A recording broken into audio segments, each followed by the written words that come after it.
जय हिंद dear student, welcome to online class of Shri Ram public school. Dear student, मैं अल्पना पांडे आज आप लोग को आपकी पाठ पुस्तक क्षितिज का काव्य खंड का पाठ 12 फिर से पढ़ाएंगे, जिसका नाम है कैदी और कोकिला। इसके कवि माखनलाल चतुर्वेदी जी हैं, जिसका जीवन परिचय हम आपको अपने पहले के वीडियो में बता चुके हैं और 2 खंड का व्याख्या भी हम आपको पहले के वीडियो में बता चुके हैं। ठीक है, तो आज हम लोग उसके आगे का पढ़ेंगे, लेकिन उसके आगे का पढ़ने से पहले हम आपको संक्षिप्त रूप में 2 खंड का जो व्याख्या आपको पढ़ा चुके हैं उसको यहाँ पे एक बार फिर से बता दे रहे हैं। तो ये जो कविता है ये माखनलाल चतुर्वेदी की बहुत ही लोकप्रिय कविता है और इस कविता के द्वारा जो है ब्रिटेन सरकार के द्वारा किए गए दुर्व्यवहारों और यातनाओं को कवि बताता है कि किस तरह भारतीय स्वाधीनता सेनानियों के साथ कारावास में जो है ब्रिटेन सरकार उनके साथ दुर्व्यवहार कर रहे थे, किस तरह से उन्हें कष्ट दे रहे थे। चलिए अब हम पाठ की ओर बढ़ते हैं। कवि यहाँ पे कह रहा था कि हे कोयल, तुम बताओ तुम किसका क्या गा रही हो, क्यों गा के बार बार चुप हो जाती हो। तुम अगर संदेश लाई हो तो किसका संदेश लाई हो या किसके लिए लाई हो, संदेश देने का तुम्हारा क्या उद्देश्य है। हे कोयल, तुम मुझे बताओ अपनी बात जरा खुलकर। हे कोयल, यह देश अंग्रेज शासकों की कड़ी जंजीरों में कैद है, यानी हम कैदी सा जीवन व्यतीत कर रहे हैं। हम डाकू, चोरों, बटमारों के, लुटेरों के डेरे में फंसे हुए हैं और वे दोनों हाथ से हमें लूट रहे हैं। वे हमको जीने के लिए पेट भर खाना भी नहीं देते हैं, यानी वे इतना ज़्यादा हम पर अत्याचार कर रहे हैं कि ना हम जी पा रहे हैं और ना मर सकते हैं। ऐसी स्थिति में केवल हम तड़प के रह जाते हैं और इस शासन ने हमारे जीवन पर दिन रात कड़ा पहरा बैठा दिया है। और यह जो हिमकर यानी चंद्रमा वाली रात है, यह रात भी हमें निराश कर चली है। हे कालिमा मई, यानी कोयल को कह रहा है, हे कालिमा मई सखी कोयल, तुम इस अंधकारमयी रात में क्यों जग रही हो। क्या तुम हम अकर्मण युवाओं को संदेश देना चाहती हो। हे कोयल, तुम मुझे बताओ। फिर आगे लेखक कह रहा, तुम तो मृदुल वैभव की रखवाली करने वाली हो। हे कोयल, तुम इस अर्धरात्रि में पागलों की तरह क्यों चीख रही हो। हे कोयल, तुम बताओ, क्या तुम जंगल में लगने वाली आग की लपटों को देख ली हो, यानी कारागार के भारी दुखों कष्टों को देखकर आधी रात को बोल रही हो पागलों की तरह। हे कोयल, तुम मुझे बताओ। ठीक है, अब आगे हम लोग पढ़ते हैं। क्या देख न सकती जंजीरों का कहना, हथकड़ियाँ क्यों या ब्रिटिश राज का गहना। कोल्हू का चरक चूं जीवन की तान, गिट्टी पर अंगुलियों ने लिखे गान। तो यहाँ लेखक कह रहा है कि जो है कि हे कोयल, तुम बताओ तुम क्यों कूक रही हो। क्या आधी रात को ताने छेड़ने का कारण तुम्हारा यह है कि तुम मुझे इन जंजीरों के गहनों में नहीं देख सकती, इसीलिए तुम्हारे मन में आधी रात में ही करुणा जागृत हो गई है। तुम्हारे मन में मेरे हथकड़ियाँ पहनने पर करुणा भाव क्यों उमड़ आया है। क्या तुमने इसीलिए यह जो है कूक रही हो, आधी रात को गा रही हो। हे कोयल, यह हथकड़ियाँ नहीं हैं, यानी मैं इस कारावास में, कभी कह रहा मैं इस कारावास में किसी डकैती, चोरी जैसे अपराधों के कारण नहीं हूँ। मैं तो इस कारावास में देश की पराधीनता के खिलाफ आवाज़ उठाने के लिए हूँ, इसलिए ब्रिटिश सरकार ने मुझे जेल में ठूस दिया है, यानी बंद कर दिया है और यह हथकड़ियाँ पहना दिया है। यह हथकड़ियाँ नहीं है, यह ब्रिटिश राज के द्वारा पहनाया गया हुआ गहना है, जिसे मैं खुशी खुशी पहना हूँ। आगे लेके कह रहा, कोल्हू का चरक चू जीवन की तान। ठीक है, तो कोल्हू का चरक चू, कोल्हू के चलने पर होने वाली आवाज़, यानी जब पहले कोल्हू चलता था तो उससे चरक चू की आवाज़ निकलती थी। ठीक है, तो यहाँ लेखक कह रहा है कि जो ब्रिटिश सरकार द्वारा उनके ऊपर अत्याचार किए जा रहे हैं, उनके लिए लेखक कह रहा है कि ब्रिटिश सरकार ने हमारे ऊपर बहुत अत्याचार कर दिया है वो हमें बहुत कष्ट पीड़ा दे रहे हैं, और इस पीड़ा को देने के लिए वह जैसे बैल को कोल्हू में जोता जाता है वैसे ही वे हमें भी कोल्हू में पेर रहे हैं। और उससे जो चरक चू की आवाज़ निकल रही है वह आवाज़ जो है गान यानी गीत, गान का अर्थ होता है गीत, वह हमारे जीवन के गीत बन गए हैं।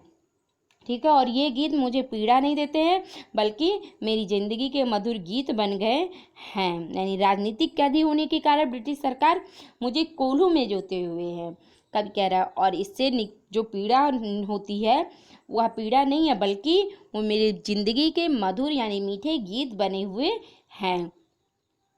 गिट्टी पर अंगुलियों ने लिखे गान, गिट्टी यानी पत्थर के छोटे छोटे टुकड़े होते हैं। तो यहाँ लेकर कह रहा है मैंने मिट्टी पर अपनी अंगुलियों से इन गिट्टी के पत्थरों के छोटे छोटे टुकड़ों पे ना जाने कितने गीत लिखे हैं। जो कवि है वो अपने आप को कारागार में बंद बताया, तो वो एक कवि है, वो बहुत सारी कविताएं लिखा हुआ है और वो कविताएं वो बलिदानियों के लिए लिखा गया है।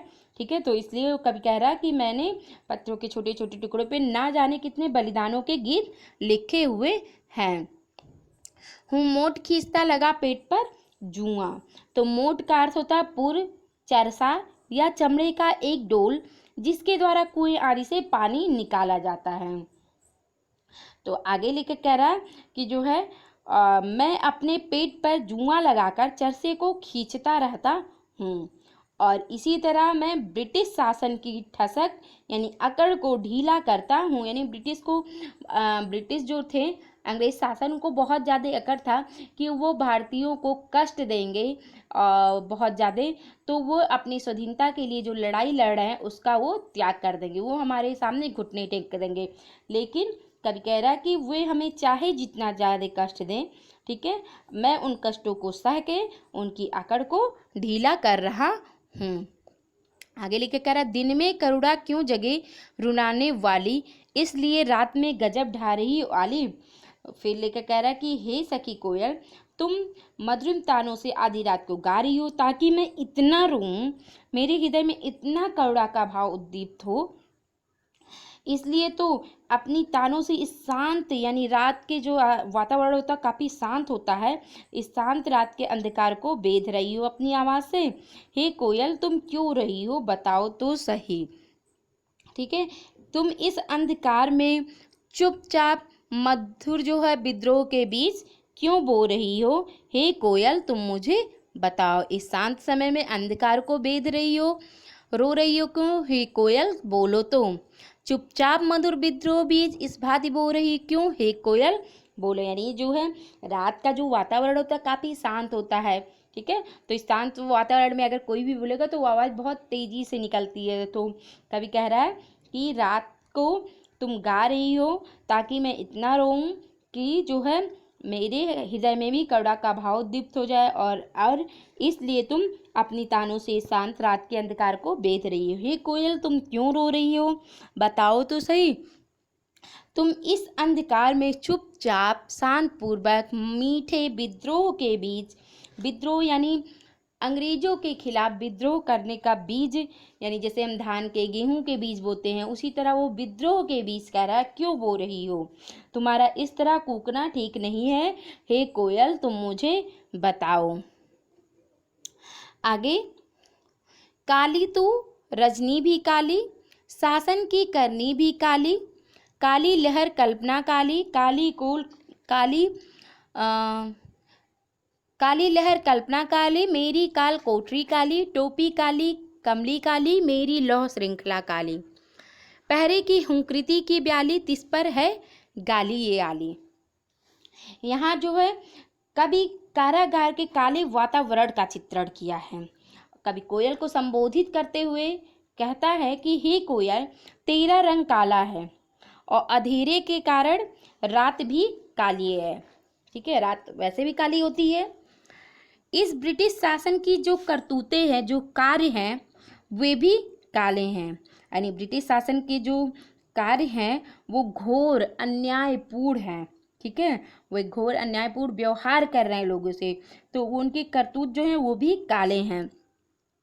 एंड काली लहर कल्पना काली, और जो है जो मन में भयंकर कल्पनाएं उठती हैं, भावनाओं की काली तरंगे उठ रही हैं, वो भी काली हैं। यानी जो काली लहर कहा गया है, मन में उठने वाली लहर को कहा गया है। कैसी लहर? जो कल्पना की, सोच की हमारी लहरें हैं, ठीक है, भावनाएं मन में उत्पन्न हो रही हैं, वो बहुत भयंकर हैं, यानी बहुत डरावनी हैं। मेरी काल कोठरी काली, कभी आगे कह रहा है जिस कोठरी में मैं बंद हूँ, यानी जहाँ मैं रह रहा हूँ, वो कोठरी भी काली है, यानी वहाँ बहुत ज़्यादा अंधकार है, बहुत अंधेरा है, इसलिए वह कोठरी भी काली है। और ओढ़ने के लिए कमली, यानी ओढ़ने के लिए, जो ओढ़ने के लिए कंबल मिला है वह भी काला है। टोपी, यानी जो सर पे उसने टोपी बांधी है, पहना है, वो टोपी भी काली है। ठीक है, रजनी का अर्थ भी यहाँ रात होता है। मेरी लौ श्रृंखला काली, लौ श्रृंखला यानी लोहे की जंजीर।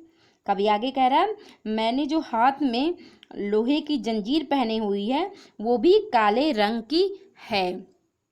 इसका और फिर कह रहा है कभी कि इस काले अंधकार में अन्यायपूर्ण वातावरण में रात के समय जो पहरेदार जो है उनकी हुंकार, उनकी जो आवाज़ है, हुंकृति यानी हुंकार। ब्याली का अर्थ होता है नागिन, वो नागिन की तरह जो है डरावनी लग रही है, नागिन की तरह फुफकार मारने वाली, हुंकार करने की वाली, डसने वाले के समान डरावनी प्रतीत हो रही है। और इन सब के बावजूद, इन सारी अत्याचार के साथ साथ कभी कह रहा है कि मुझे कारागार के सिपाहियों की गाली गलौज भी सुननी पड़ती है। तिस पर का अर्थ होता है उससे भी बढ़कर। ठीक है, गाली गलौज यानी गालियाँ सुननी पड़ती है। किसकी गालियाँ कब को सुननी पड़ी हैं? जो है कारागार के सिपाही हैं, उन सिपाहियों की गालियाँ भी कवि को सुननी पड़ती है। यानी जो कवि का जीवन वो काफ़ी शांत, इस प्रकार से काफ़ी शांत नहीं है, उसे हर समय कष्ट ही देखने को मिल रहा है।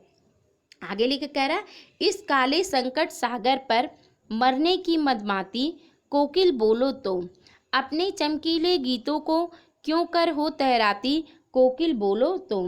तब कह रहा है कि हे सखी कोयल, इस कारागार के अशांत संकटपूर्ण समुद्र में, संकट सागर यानी संकट का समुद्र, और मदमाती का अर्थ है मस्ती से भरी हुई, तो इस संकटपूर्ण समुद्र में तुम मरने की ठान कर क्यों चली आई हो, यानी तुम मस्ती से इस संकट रूपी सागर पर क्यों मंडरा रही हो, क्यों घूम रही हो।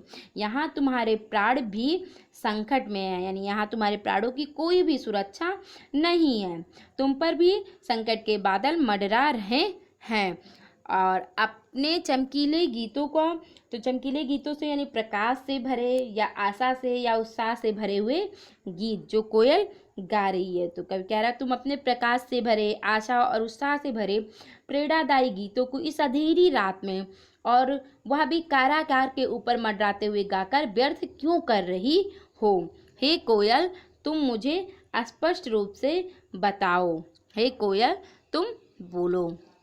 आगे लिख कह रहा तुझे मिली हरियाली डाली, मुझे नसीब कोठरी काली, तेरा नभ नभ में संचार है, मेरा 10 फुट का संचार है, तेरे गीत कहावे वाह, रोना भी है मुझे गुनाह, देख विषमता तेरी मेरी, बजा रही तिस पर रण भेरी।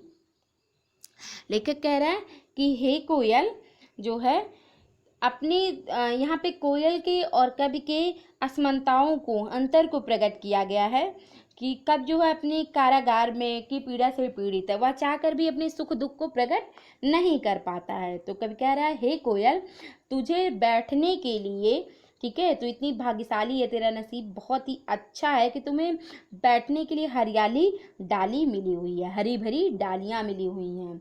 और मेरे नसीब में तो यह काली कोठरी है जहाँ मुझे घुट घुट कर रहना पड़ता है। नभ नभ में यानी समस्त आकाश में, ठीक है, तुम्हारा जो है पूरे आकाश में जो है, पूरा आकाश जो है तुम्हारे अंदर है, तुम कहीं भी आ जा सकती हो, तुम्हारा नसीब इतना अच्छा है कि तुम्हें पूरे आकाश में उड़ने की स्वतंत्रता है। मुझे तो इस बंदी गृह ही मेरा 10 फुट का संसार है, यानी जिस कालकोठरी में कवि बंद था वो 10 फुट का था। तो कवि कह रहा है कि यह 10 फुट की कोठरी ही तक ही मैं सीमित हूँ, यही मेरा संसार है। तेरे गीत कहावे वहाँ, यानी तुम अगर गाना गाती हो, तुम अगर गीत गाती हो तो लोग उसकी प्रशंसा में वाह वाह करते हैं, और मेरा जो है रोना भी यहाँ पे किसी को सुहाता नहीं है, यानी किसी को अच्छा नहीं लगता है, लोग मेरी वेदना सुनना भी यहाँ पे चाहते नहीं है। फिर आगे कब कह रहा है कि विषमता, विषमता का अर्थ होता है असमानता या अंतर, ठीक है। गुनाह का अर्थ होता है अपराध, और रणभेरी का अर्थ होता है युद्ध का बाजा। तो कभी कह रहा है मेरे और तुम्हारे स्थिति में इतना अंतर है कि तुम स्वतंत्र हो और मैं परतंत्र हूँ, यानी तुम कहीं भी आ जा सकती हो लेकिन मैं इस बंदी गृह में ही केवल रह सकता हूँ। मेरे और तुम्हारे में इतना अंतर है। इतना सब कुछ जानकर भी तुम यहाँ पे युद्ध का संगीत, युद्ध का बाजा यानी रणभेरी यानी युद्ध का बाजा क्यों बजा रही हो? हे कोयल तुम मुझे बताओ। इस हुंकृति पर अपनी कृति से और क्या कर दूं? कोकिल बोलो तो मोहन के व्रत पर प्राणों का आसो किसमें भर दूं? कोकिल बोलो तो। हे कोयल तू ही बता, तेरी इस हुक पर मैं क्या करूं? ठीक है, कभी कह रहा है कि हे कोयल तुम मुझे बताओ, हुंकृति तुम्हारी इस हुक पर, आवाज पर मैं क्या कर दूं? मेरी व्यवस्था को तू अच्छी तरह से जान रही हो, अपनी कृति से और क्या कहो क्या कर दूं? कृति यानी रचना से, ठीक है, कर्म से। तो कभी एक लेखक है, वो उसका काम है हमेशा लिखने का, ठीक है। तो इसलिए कवि कह रहा है कि हे कोयल तुम मुझे बताओ कि इस कारागार में मैं बैठे बैठे अपनी ओजपूर्ण कविताओं से क्या और लिख दूं? तुम्हारी आवाज पर मैं क्या और लिख दूं? मैं इसके अतिरिक्त और क्या कर दूं? मैंने मतलब मैं कविताएं लिख रहा हूँ लेकिन तुम मुझे बताओ कि मैं और क्या लिख सकता हूँ। मोहन के व्रत पर, मोहन यहाँ पे मोहनदास करमचंद गांधी जी को कहा गया है, जो कि इनका पूरा नाम है गांधी जी का। और व्रत यानी संकल्प, प्रण, तो गांधी जी का व्रत था, संकल्प था भारत को स्वतंत्र कराना, ठीक है। तो कवि कह रहा है कि मैं गांधी जी के संकल्प पर, स्वतंत्रता का जो गांधी जी ने संकल्प लिया था उस पे मैं अपनी प्राण शक्ति आसो यानी प्राण शक्ति किस दिशा में लगाऊं? हे कोयल तुम मुझे बताओ, तुम मेरा मार्गदर्शन करो, ठीक है। यानी गांधी जी ने जो स्वतंत्रता के लिए दृढ़ संकल्प लिया था उसको पूरा करने के लिए हे कोयल तुम मुझे बताओ कि मैं अपनी प्राण शक्ति किस दिशा में लगाऊं। हे कोयल तुम मेरा मार्गदर्शन करो, मुझे बतलाओ कि मैं और क्या कर दूं। हे कोयल तुम मुझे बतलाओ। तो आज ये पाठ यहीं पूरा होता है, ठीक है। इसमें बताए गए शब्दार्थ को अपने उत्तर पुस्तिका में लिखिएगा। Thank you and have a nice day.